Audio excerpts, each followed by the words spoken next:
4, 4, 2, dudes.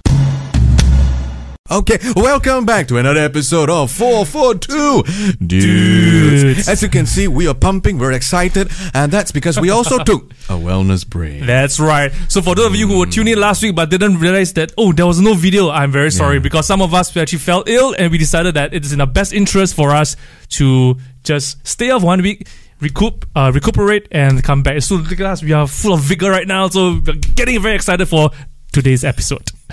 Maybe a little bit too excited, but still, don't forget to subscribe to us. And again, we are the 442 Dudes. See you soon. No, wellness, no, this one. Okay, see you soon. 90 minutes off. Supposed to go Dudes. Yeah. We said that in the start. Oh, but yeah. Anyway. Yeah.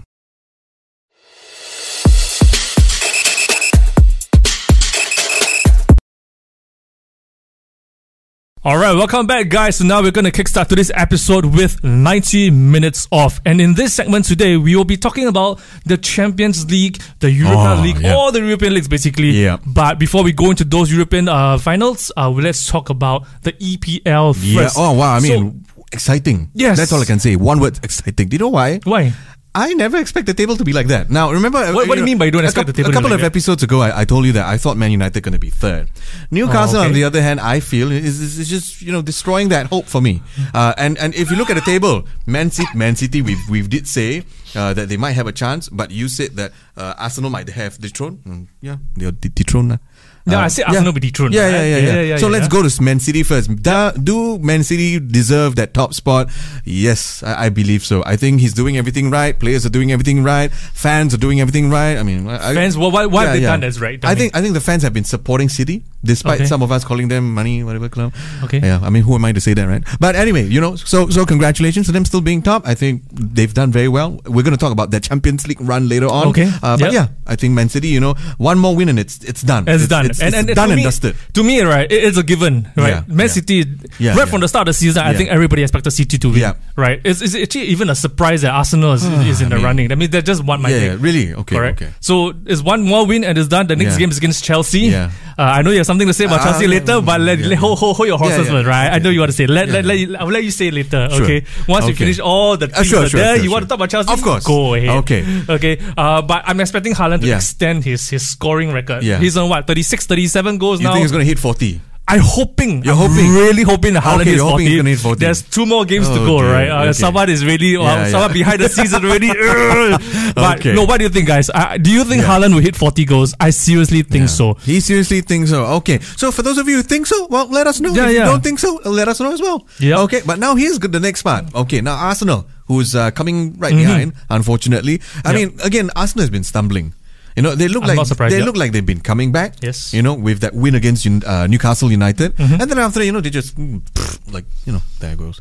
And I think to sum up their season, they're just this close, very close.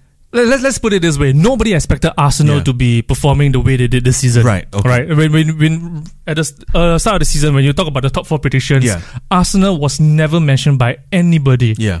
Correct. So for the fact that they are there even now to the tail end of the season, I think that's an achievement for them. Are they ready? They're definitely not. And I think if you go back to the very first episode of our podcast, I did mention that can they be caught? They probably can. But it really depends on how well they fare in the real test. And the test started with Liverpool. Right, they drew 2-2 at Liverpool, and then they went on to draw against. They drew against the likes of Southampton. I think Brighton as well.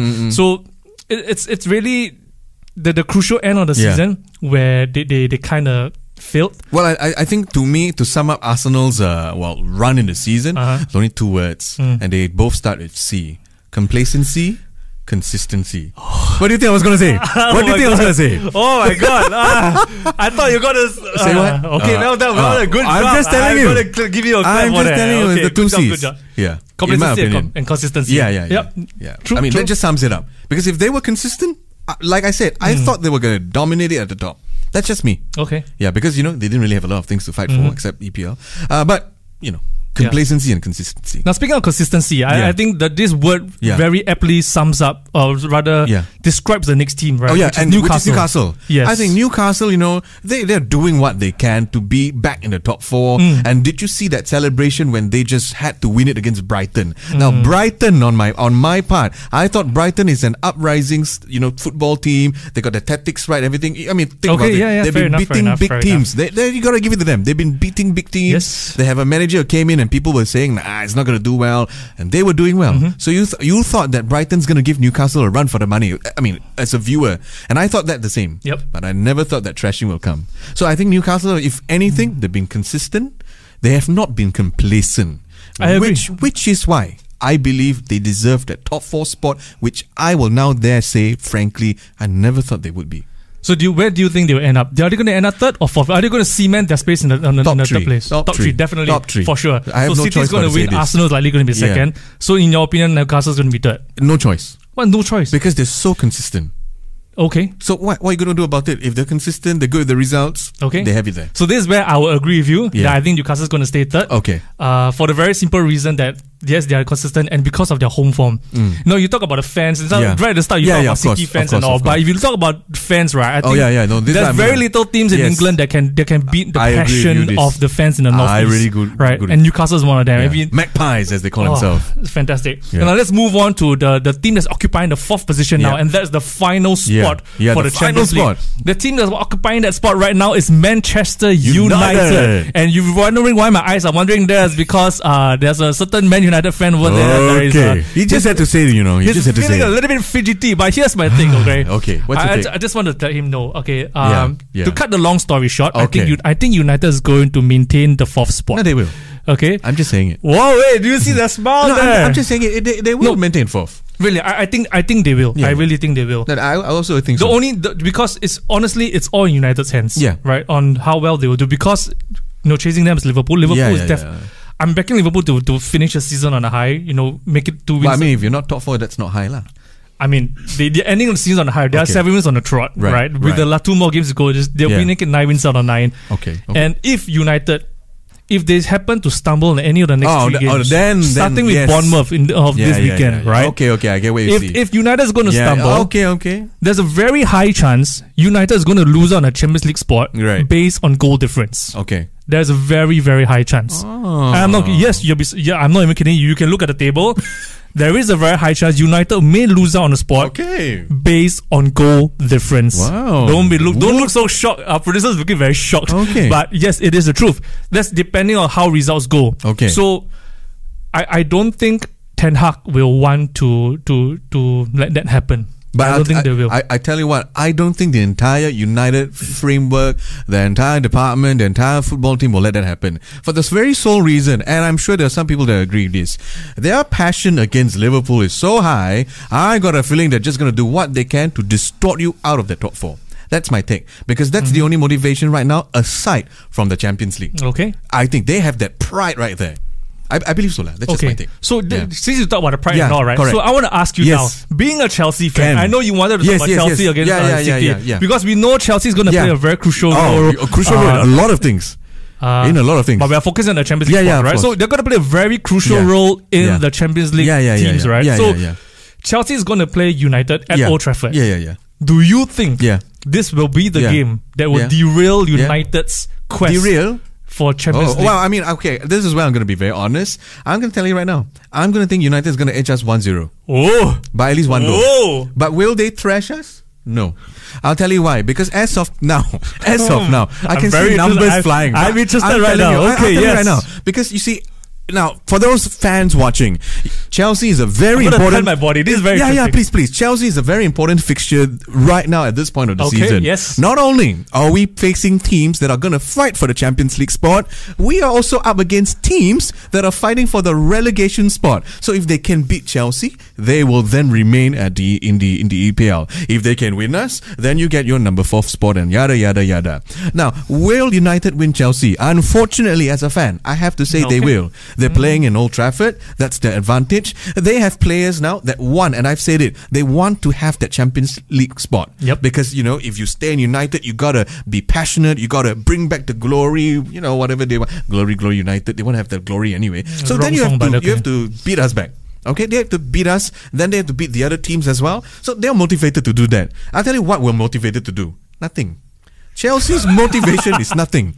Chelsea's players, on the other hand, they are only motivated to impress people that might want to buy them. This is where I'm going to tell you. If I'm Frank Lampard or the staff right here, I'm going to tell you, you don't have to impress me. I'm likely out of Chelsea at the end of the season. But Frank Lampard. Pochettino is going to take over. They want to impress Pochettino, right? Yeah, they want to. But will they want to stay with him or stay with Chelsea? We're not fighting for any major competitions anymore as of next season. So it's a matter of pride. Yeah, it's a matter of pride. So now they're going to play. I tell you what, they're playing for future. Okay. So which brings me to the next point of the future, which is the Champions League. Yeah. Because now the future of the Champions League, who do you think will win? I said it from the start of our podcast when we started back in March. Yeah. I've touted Man City and Napoli. Yep. Right? Napoli is out. City's in the final. Yep. They bought Haaland for one reason and one reason only. And that is to win the Champions League. I'm gonna knock you out there. I don't think it's just to win the Champions League. I think they bought Haaland to win them the treble. Possible, and I think they will do it. I think so. They will. Man City will win the treble. Yes, I said it. Man City is going to win the treble.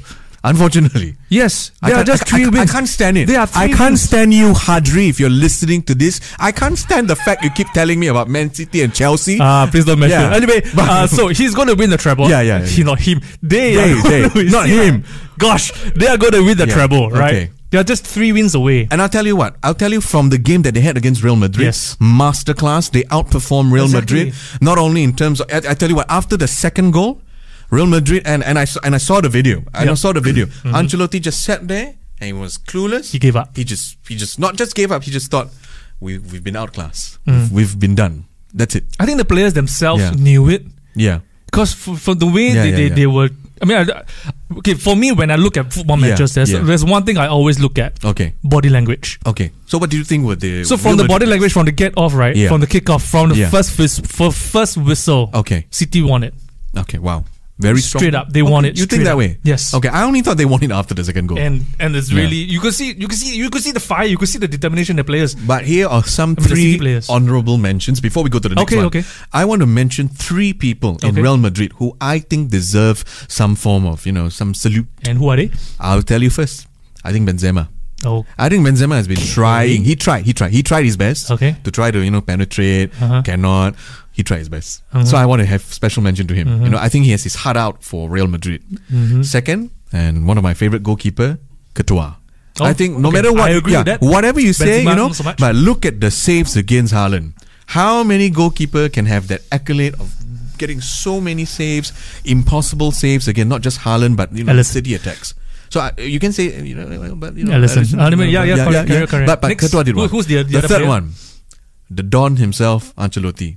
When they asked him for an interview, post-match interview, look at the way he conducts himself, the way he expresses it. He didn't just say they lost, He explained carefully that they lost to a better team, they deserve it. He even talked about how he was very graceful about it. He wasn't very angry. He even said that his players tried the best, all the usual things, but he was very graceful about it.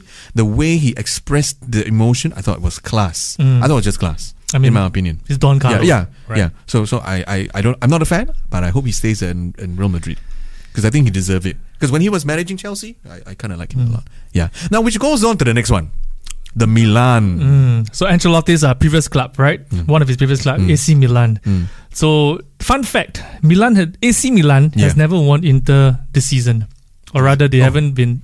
No, they haven't won Inter for a long time. Oh no shit! I think the last one was probably last year February, if I'm not wrong. Oh shit! Okay. Yeah. Wow. So, Inter is finally back in the Champions League finals. The last time they were in the finals, it was 13 years ago. 2010. That's when Inter won the treble. We're talking about the treble nowadays. Yeah. So Inter won the treble back in 2010 when they were managed by Mourinho. So that was the last time they actually went into the final. So now they are back. So congratulations to Inter. I think they were fantastic. They were. And you want to give special mention because you mentioned about special mention. I want to give a special mention to Onana, right? The goalkeeper, the Cameroonian goalkeeper.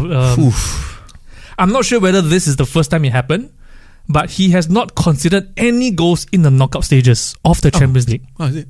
0. Oh, really? Wow. 0. That's a fantastic stat. He's going to go to EPL club soon? He won't. I think he's remain in Serie A. I really think he should remain.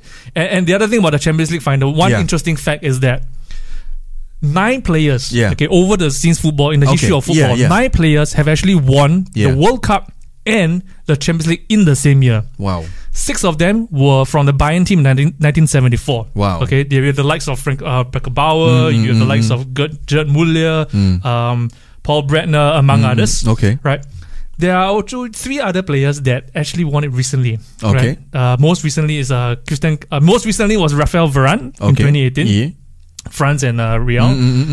Roberto Carlos in 2002. Okay. Brazil and Real. Okay. And Christian Caramba in 98, France and Real as well.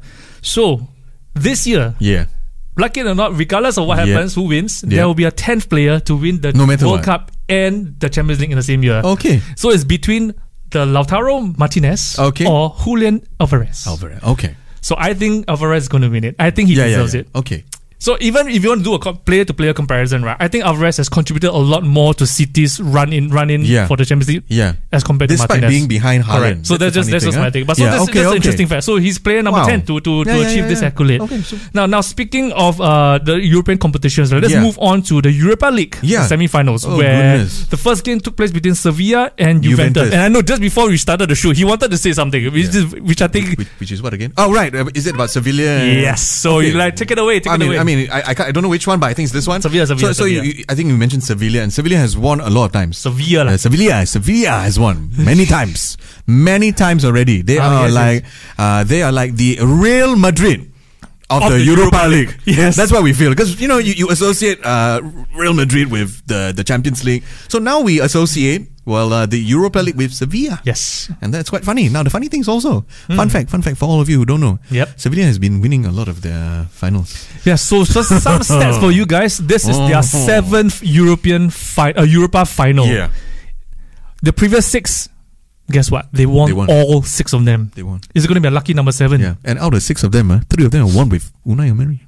2014, 15 and 16, right? Consecutively.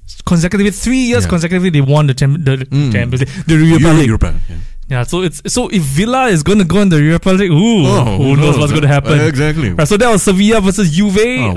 What a game. Next one. I like this game. Leverkusen versus Roma. Xabi Alonso. Wow. Yeah. Versus the maestro himself, the maestro. Jose Mourinho. Like it or not, right? I think Mourinho, despite being in the industry in the game for so many years, he has stepped on a lot of people's toes. That's why he does all the time. Like it or not, he is a winner. He is a winner. Every club that he has been to, right, he has brought them to the finals. Except Spurs. Right? Except Spurs. He brought Spurs to the final, but David Levy was too proud to let him continue. Correct, but didn't win anything. He won, according to him, he won half a cup, right? Yeah. That's what I'm saying. But I just want to say, when Chelsea didn't win any Premier League title, Mourinho when they won the first Champions, right? As I mentioned earlier, Inter, he won the treble for Inter after so many years. He did it for United. United won the Europa League, even though they didn't win it for 9 years. And now Roma, they are in back-to-back European finals. He won a Conference League final last year. And perhaps now could be Europa League. But who knows? Mourinho might, we talk about Sevilla, having 6 wins in a row. 6 wins in all the finals. But Mourinho might just be the one. He might just... That's what I'm actually break it, right? He is the special one after all, So he was right after all. He was right after all. He is the special one. Okay, and then we go to something a little bit lower, because we mentioned his name before, and that's David Moyes. David Moyes with West Ham. I mean, what a win. You got to give that to West Ham. Even though I don't really support West Ham, but to know like an EPL representative, and David Moyes who's been around for so long, to see him, being so happy, being just so happy. If it was you, right? Would you be happy? I mean, This is your first European final after so long. He's the oldest manager. We thought previous episode that we did talk about it, right? He was the oldest manager before Roy came back. Say about that. Yeah, so it is his first ever European final. Yep. And West Ham's first in 47 years. Yep. So kudos to West Ham. And I really hope they'll win it. Yeah, I really hope they'll win it. I really hope they do. Yeah. That's the first game. That was the first semi-final in the Conference League. The second semi-final was between Basel and Fiorentina. What can you tell us about that? I think that Basel shot themselves in the foot. because I was analysing the game a lot. Okay. Because in the interest of time, I will not go into further detail about the analysis. Okay. But in short, basically all the 3 goals that they considered were defensive errors that could have been cut out. The key thing that the players did not do was they failed to track their players. And they were basically ball watching. For all 3 goals, it was just ball watching, which to me is a schoolboy error. Okay. To me is a schoolboy error. Okay. Right? And I think from the start they were very defensive. They are leading 2-1. They won. They beat Fiorentina 2-1 at Fiorentina. Right? Now they are home. They're 90 minutes away from a European Cup final. But they started with like a 5-3-2 formation. Why are you so defensive? Defensive. You should just attack all the way with the support at home. So I think to me they shot themselves in the foot. And now speaking of shooting yourself in the foot, here's something to shoot to everyone. A very interesting fact. All finals have an Italian team. That just says a lot. That's why I say I think we should. Onana should remain in Serie A. Yeah, okay, I get what you mean. So that's what I mean. Yeah. So that was our 90 minutes wrap up. And again, I mean, congratulations to all the teams in the finals and for the Serie A for that prominent rise, if I must say. Yeah. And so we'll see you for our next one. And that segment is called What's What with Who's Who. We'll see you. Oh, I thought a lot, huh? Oh, you. Alright guys, welcome back to our second segment called What's What with Who's Who. Now if you're tuning in for the very first time, this segment basically allows us to focus on everything that's happening in the football world, anything that's interesting. And for this week, for those of you in the European countries who may not know, there is something called the Southeast Asian Games that takes place every 2 years. Now this year, it took place in Cambodia, right? So we just want to talk a little bit about the football status in Southeast Asia. So Ben, you want to share that? I mean, first of all, congratulations to Indonesia. Congratulations to you for winning your first goal after 32 years. So congratulations to you on that, for beating Thailand. But now, the process of getting the goal was very, very controversial, in my opinion. There were a lot of things that happened. Yes. I'm just going to start one first, okay? I'm just going to start one first. So, one of them, I think that was quite funny, was the whistle, and they all thought they won it. What happened? So give some context. It was just kind of like a whistle, and that whistle I think was meant for a free kick, if I remember correctly. Correct. So he tried to blow for the thing, but I think maybe it got into the head. The noise was there, so they might have thought they heard a second one, and they thought they won it. So they started running and crying and everything else. So I thought that was a little bit too it's a bit too early. So that was one. Then there were many things that happened, including red cards everywhere now. So what happened? Well, I think there's so many things that happened. Something happened at the what's that called, the line over there, where the staff and I don't know what's called, the official stand where the team was standing. I don't know what you call that lah. But you're talking about the benches. Yeah, the benches. Basically the benches. Oh, that's what you call them. The benches. So they were all there, and I think something happened. One of the staff up against another staff, and they came together, and they seemed to be not happy with each other. They started fighting. They started fighting. Okay. Something, and that sparked a huge fight. People were throwing punches. People were just not happy. The players were now coming together. Staffs were coming together. The police were also coming together. The police got involved as well. The police got together on top of the security personnel. So it was a huge fight. Now, for those of you who are wondering how it looks like, I think the picture is on the screen right now. You can see the mass number of people over there, staff, players, police, as you mentioned. So what happened after that? Well, what happened after that was when things got a little bit eased off. They were calming things down. Yep. I'm going to mention right now the referee. The referee of the match was the man of the match. He was calm. Interesting. He waited for everything, and he just went to tell everybody, calm down, calm the fuck down. I'm not even kidding. That was how he did it. The face was so stern and black. And he said, you. So he went to the Thailand side first. You come here. Part red card, poop red card. And then he went to the Indonesian side. And when he was doing the red card thing, this is the funny thing. Now the police were there, as I mentioned. Security personnel was there also. Okay. Now he couldn't see the stuff. So he said, all of you, police and blah, blah, blah. Well, I couldn't hear but that's what you thought he was saying. Because why? Okay. What happens when he pointed? Wow, very funny, The police and the security personnel also moved one side. Oh, so much authority. Just so that he could give the red card. So when they moved aside, now that he could give the red card, he told them, you, red card. This is my favorite part now. Okay. He got two of the coaches from the Indo and the Thai side, the main head coach, to come together, to come to him because he wanted to speak to them. So guess what he said? I couldn't capture what he said on whatever before and after. But the main part I want to say is he told both of them, you both come here to play football. This is football. Respect football. Something along those lines. Whoa. That was telling them, this is playing. You come here to play football. He doesn't want any nonsense. Wow. And guess what? Nothing really happened with the two coach. The two coach was shaking hands. They weren't even involved in the fight. So it was the staff. Yeah, it was the players. staff. Yeah, and one of the staff, I think Indosa, if I'm not wrong, I think he got hit somewhere. So I'm not too sure what happened with that one. But it was from there, it blossomed. I wouldn't even say blossomed. It just grew into this angry state with both of them. But the funny thing is, the two coaches weren't even angry at each other. Nice. But I'll tell you, the referee is the star of the match. The way he handled it, whew. Maybe FIFA should take note of this referee right now. Maybe he deserves to be caught up for more. The way he was just controlling it, and the bare fact that he reminded them that this is football. I mean, wow, that is what a referee is all about. So this is football, right? This is football. So what is football to Singapore? Wow, congratulations, Singapore. We couldn't do what they did, which is first, start a mini fight. Second, get into the finals. I mean, you're shaking your head now. You probably have a lot of things to say. What do you like to start off with? I don't know. So you were saying this is football, right? So the first thing that came to my mind is, so what is football to Singapore then? Oh dear. It seems as if we don't even care about football. Yeah. Right? So basically what went wrong for us? For those of you who didn't know, we got trashed by our biggest rivals. Causeway only, Our Causeway rivals. Malaysia. Yeah. They thrashed us 7-0. Exactly. Not even 2-0, 3-0, but 7-0. I'm okay with 3-0 thrashing. Right? Yeah. Because it's a good wake-up call. But 7. So 7 is a spanking. Okay, you heard that. So if 3 is a wake-up call, 7 is a spanking. Holy cow. So I don't know. So what do you think went wrong? Well, I tell you, in my personal opinion, I think a lot of things went wrong. I think at the end of the day, I'm not sure because I don't really follow how many trainings they have, but maybe trainings were limited. Maybe, just maybe, they still needed more time to gel with each other. Okay. That's just me.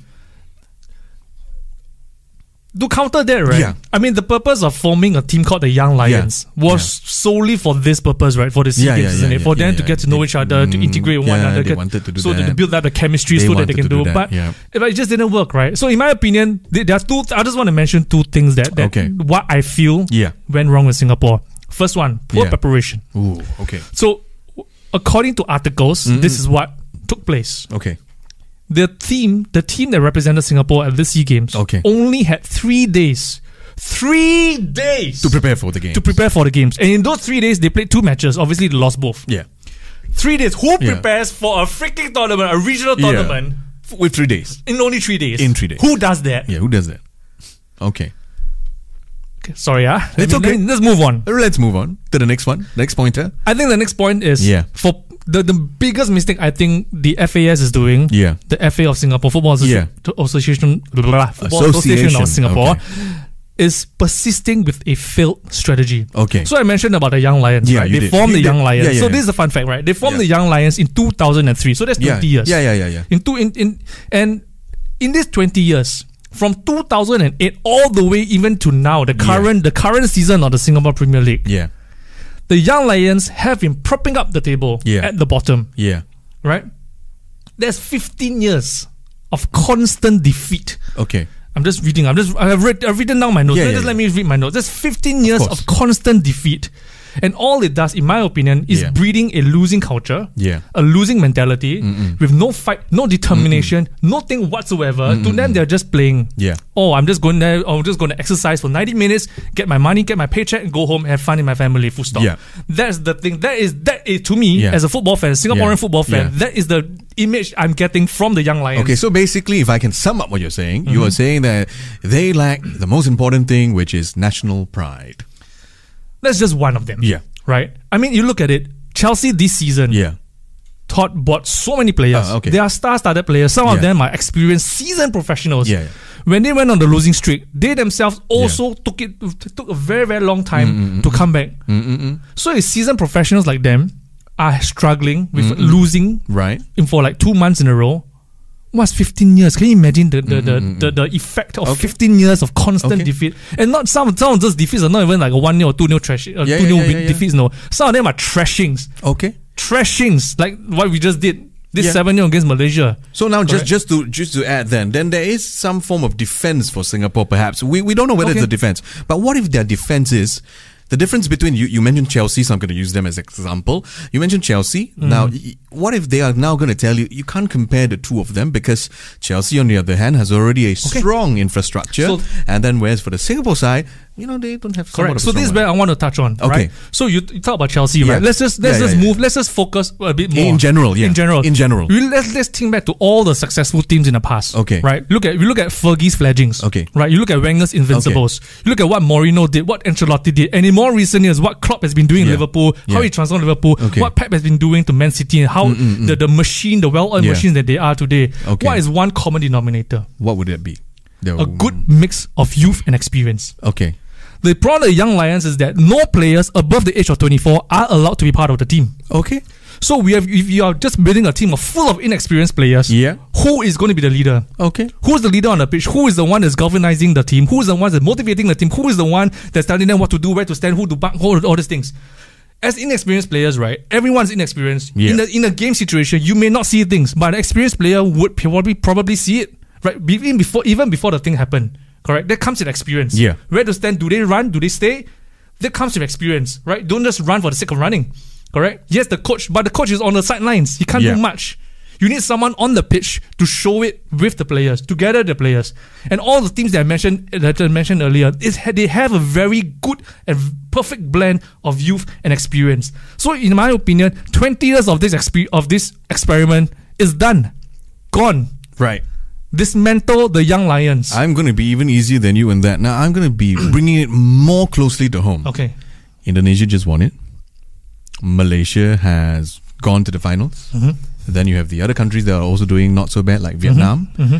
Therefore, they're doing better in Singapore. Mm-hmm. So now the question should be, the onus is on who to prepare our players? Because if these countries who supposedly, like Vietnam, who are less developed than us, how is it that their players are better?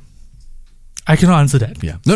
I'm not going to ask you that. I'm going to ask them to answer that because really, they are doing much better. So yeah. So do we really need to think of a new strategy? Because right now they're doing a new strategy, Unleash the Raw, if I remember correctly. So what is this Unleash the Raw? I have not a very detailed clue about it, but I understand it's a new approach to breed new players. Players to send abroad and all that. So that's the new approach. And also to bring the local football more nearer, geared towards the community now. That's the new approach. So the idea is to bring the players to send them to the academy. The attachment and whatnot. Fundy's sons have been to Chile, have been to Holland, right? Some of the youth Olympic team members, right? Like Adam Swandy went to Metz in France. He couldn't adapt to the living status there. He came back to Singapore, right? In previous years, Noor Alam Shah also went to Notts County for a brief stint, but he couldn't adapt to the culture. Then he came back. Haris Harun managed to go into a Portuguese team, but because of national service commitments and whatnot, he was forced to come back. And now at least he's clever enough to go to Malaysia and play for Johor for a little bit, right? So I think that was quite smart. But Haris Harun, in the most recent, he's probably our best prospect of making it into the European leagues. But unfortunately, because of whatever reasons, he couldn't. And now he's what? He's really in his 30s, correct?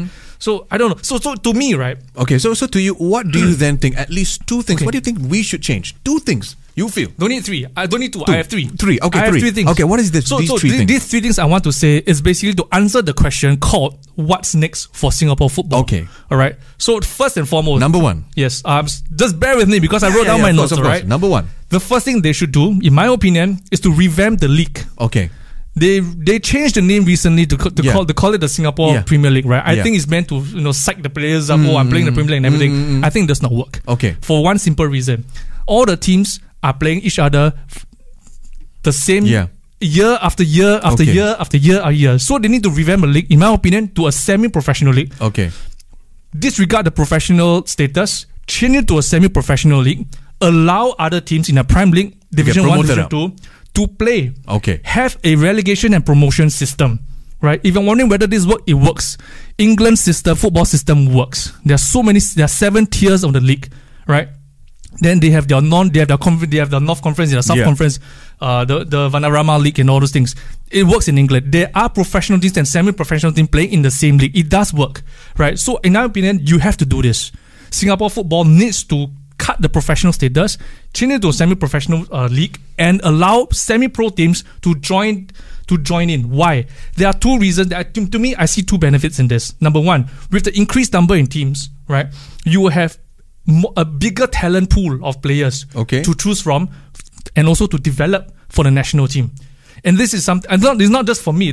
I'm just taking this in context from what the national coach said, because to him, he is limited by his options. There's just 6 teams or 7 local teams that you can choose from, because the other teams that are in our league right now are foreigners, right? You have Alberex, you have the DPMM. Most of the players are not even Singaporeans, so he can't choose non-Singaporeans to represent Singapore, isn't it?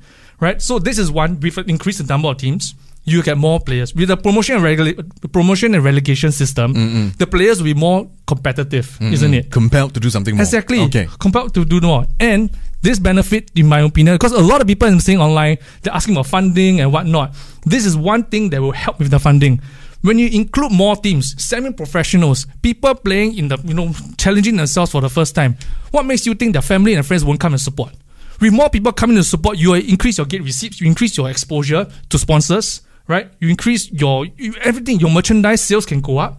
It's to me, it's basically like an avalanche effect, a ripple effect, right? Okay. So that is one thing they need to revamp. The second thing, I think we need to develop an identity of our football. Okay. Because from what I'm seeing Singapore football over the years, I have no idea what kind of football we're playing. Okay. So when we say what kind of football, I'm just straight up. I just ask you. Yeah. When I talk about Barcelona, what's the first thing that comes to your mind? Well, tiki-taka, Exactly. When you talk about Man City, what comes to your mind? I don't know, just aggressive football, attacking football. Yeah. Right.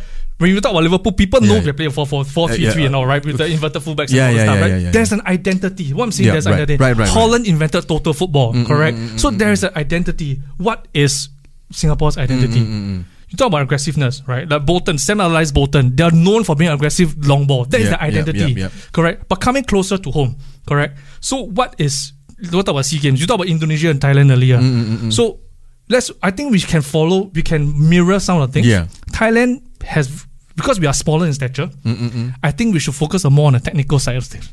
So when we become more technical, I think it allows us to overcome the bigger opponents. So just avoid that whole physical aspect, correct. Go to the whole technical one. Okay. Correct. So in my opinion, this is what we should do. We develop an identity. And I think we can start from developing our technical skills. Okay. Just based on our physical smaller stature. Because if we want to compete, there's this go to the World Cup to 2034 dream. If you want to compete the European nations, we will definitely lose them in terms of the physical stature. In order to overcome that, we need to be more technical than them.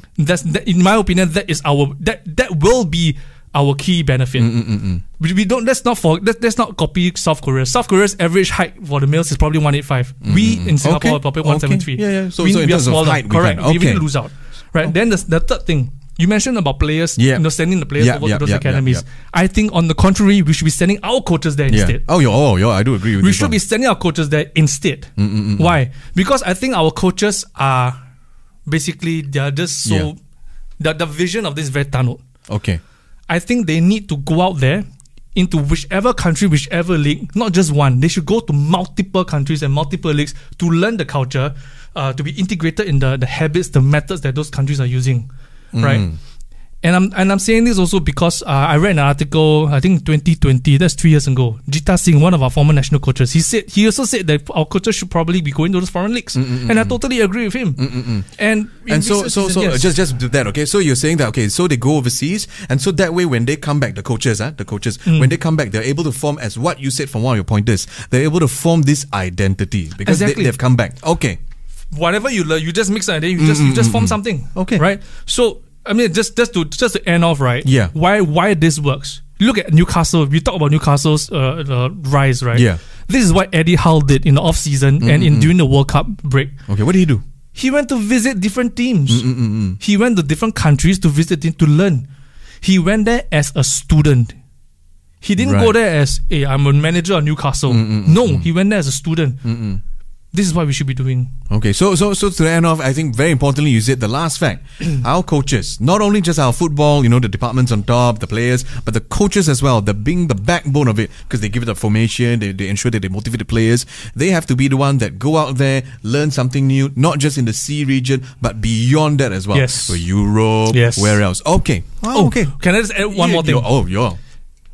I'm just appealing to the ministers out there. Okay, wow. Let's bring back void deck football. Okay. Let's bring back void deck football. Okay. Right? Okay. And possibly create a futsal league. Alamak. To train out there. I mean, I was involved in a futsal competition before. Oh. Some of those players are telling you. Okay. So really ministers bring that back. Okay. Because we're going to send John to join one of the team also. All right. Yo. Okay. So those are, of course, our pointers. I mean, really, if you've been passionate about Singapore football as well, let us know. Let us know what is your take. Do you agree with his 3 pointers? Do you think there must be a big slap, a big spanking to the Singapore team in order to make it big? And should we not just think about World Cup now? Should we just focus more on what's closer to us, then go for the World Cup? Exactly. So if you have any views, let us know. But most importantly, for one view that we have here is to subscribe. So if you haven't subscribed, please subscribe. Very importantly, goodbye. 442 dudes, say goodbye. See ya. Subscribe. My goodness, so passionate, this guy.